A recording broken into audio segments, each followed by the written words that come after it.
барои падару модар дар дунё аз ғами бемории фарзанд дида дарди ҷигарсӯзтаре нест. малика ғуломоваро бемории писаракаш аминҷон ки ба дарди бедавое гирифтор аст маҷбур намудааст ки ба сомонаи оила тиҷӣ муроҷиат карда аз мардуми шарифи тоҷик кӯмак пурсад. аминҷони 8 сола ба бемории нодири генетикӣ миодистрофияи дюшен гирифтор мебошад. мувофиқи маълумотҳои тиббӣ дар тамоми сайёраи замин аз 5000 кӯдак танҳо 1 нафар ба ин бемории нодир гирифтор мешаванд. миодистрофияи дюшен яке аз хатарноктарин бемориҳои кӯдакона ба шумор рафта метавонад кӯдакро ба пуррагӣ маъюб созад ва ҳатто ба марг бурда расонад.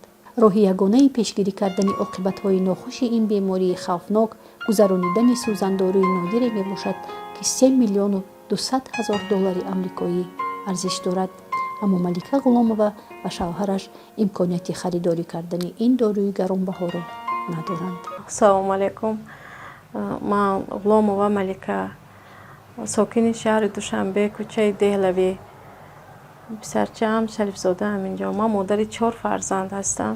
Тақрибан 2.5-3 солагиш вақте ки мегашт, бочаҳош камтар дигар хел фарқ мекард. Агашти дигар кӯдако 1-2 бор рости гап дар Диамед, клиникаи Диамед баям духтурои Туркия омада буданд, аз хориҷа бурда будем. духтурои худамон қара боло чанд ҷо бурдем. ина арӯи вай ҳамвории кафи по дида бемориша хайсоз аниқ накарданд. ҳозир 8 сола шуд.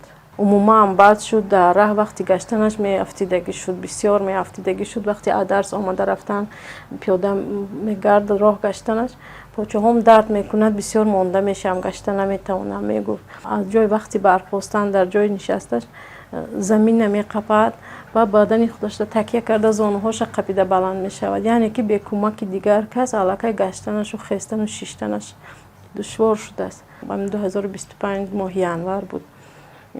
дар гапзанишам яхе лакнат пайдо шуд. бурдем пеши духтури нервопатолог асабшинос. асабшинос ҳамин проблемаҳои масъалаҳои гашт душвор шудани гашташам гап задем. баъд ва ё аҳамият додан ҳамин балисаи истиқлол ба аҳамият додан ки гаштанаша хестанаш ба мушакҳои почаша дидан гуфтанд ки ин метавонад як бемории нодире ки дар 3 ё 5 ҳазор кӯдак яъне бачаҳо ба бисёр писарбачаҳо ба мешавад дюшен беҷошавӣ ё худ хурдашавии мушакҳои бадан ки бисёр як беморӣ ва вазмин будааст. то соли 2023 ё 24 ҳатто гӯем ин беморӣ табобатнашаванда буд. ҳозир дар иёлоти муттаҳидаи Америка ва як вай биромадааст, дору биромадааст ки мутаассифона нархаш беҳад қин зури мо намерасад. бе кӯмаки хай мардуми Тоҷикистон бе кӯмаки бирдон нархи дору 3 миллиону 200 000 доллар меистад. ин яъне ки ба воситаи рагҳо мегузаронанд. як карата, як доруи як карата ки вобаста аз синну соли кӯдак, аз вазни кӯдак аниқ мешавад аз тарафи ҳамон мутахассисону як бор мегузаронанд. мо ба Россия бурдем маркази эпилептологӣ ва невралгияи ба номи Казарян нейрогенетики машҳури ҳамонҷа Сергей Анатольевич Клюшников газ қабул карданд, заключение яъне ки бояшона хулосашона доданд, бо гашта ба пеши вай равон карданд. мутахассисе сафарбар карданд ки оид ба ҳамин касал будааст, ба ҳамин касали дюшен будааст. рафтем вай касам хай бо дубора ваёша таҳлили хунаша гирифта, дубора ДНК лаборатория гирифтанду тасдиқ кардан, хулоса дода яъне ки ҳамин укола тавсия доданд. дар сурати доруро нагирифтан бисёри кӯдакҳо аллакай аз синни 9 сола то 12 сола мумкин қисман аз роҳгардӣ мемонанд. сониян ҳамин мушакҳо то боло ҷигару гурда ба зарар мекунад, яъне ки шушҳо ба зарар мекунад. аз гаштан мемонанд ба яъне ки ба коляскаи маъюбӣ мебарад ва оҳиста оҳиста дар تای چند سال کودک را یعنی از مشک‌های دل و جگر و همه ارگانیسم کار میماند و حتی که کودک را کشتنش ممکن همین بیماری. برای همین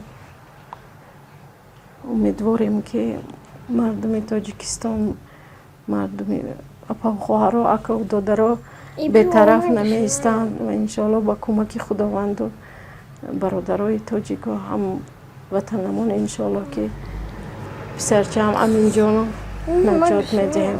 Медворим. Доктор, доброе утро. Вот после того, как вы осмотрели Аминджона, я бы хотела, чтобы вы пару слов сказали о данной болезни, которую вот мы в Таджикистане диагностировали врачи у него. Как бы вы свое заключение нам написали после того, как Сергей Анатольевич, нейрогенетик, тоже исследовал и к вам нас направил. Вот после вашего осмотра, что бы вы могли сказать? Здравствуйте. Ну, я посмотрел ребенка, ему 8 лет. У него действительно мышечная дистрофия Дюшена. И вот судя по мутации, у него с 19 экзона по 43 делеция, крупная делеция в гене DMD. Эта делеция приводит к нарушению рамки считывания и клинически к мышечной дистрофии Дюшена. К сожалению, доктора не очень правильно назначили ему гормональную терапию. Сейчас мы все поправили. Он будет принимать правильно преднизолон или дефлазокорт в постоянной дозе. Вот. Отпускаем их с Богом. В принципе, пациент подходит под терапию генозаместительную препаратом делаем дистроген моксипарвовек. Или можно попробовать, если это возможно, попасть в какие-то клинические испытания по экзон-скиппингу 44-го экзона. Вот если перепрыгнуть этот 44-й экзон, также можно попробовать восстановить синтез белка, укороченного белка дистрофина. در عرفه عید قربان، در عرفه عید مسلمانان، ما به همه مسلمانای روی جهان، به همه هموطنان خودم خواهش میکردم که به طرف نباشند و هر کسی که فرزند دارد به فکرم که این مسئله رو میفهمد. مشکل ما به از هموشان چقدر که باشد کمک کنند، خیلی که میگویند قطره قطره دریا شود. اهالی ما هم شکرانه خدا از 9 میلیون علاقه زیاده است. چقدر که باشد اگر کمک کنند، من برای پسرچه من با انشالله که یک قدم نزدیک برای طبابتش می شود. дароз намудани дасти кӯмак ба беморон ва ниёзмандон фармудаи худованд буда аҷру савоби зиёде дорад. умедворем ки мардуми шарифи тоҷик нисбат ба тақдири аминҷони 8сола бетарак намонда ба қадри ҳиммат ва тавоноии худ ба ин оилаи ниёзманд дар харидани ин доруи қиматбаҳо ёрӣ медиҳанд.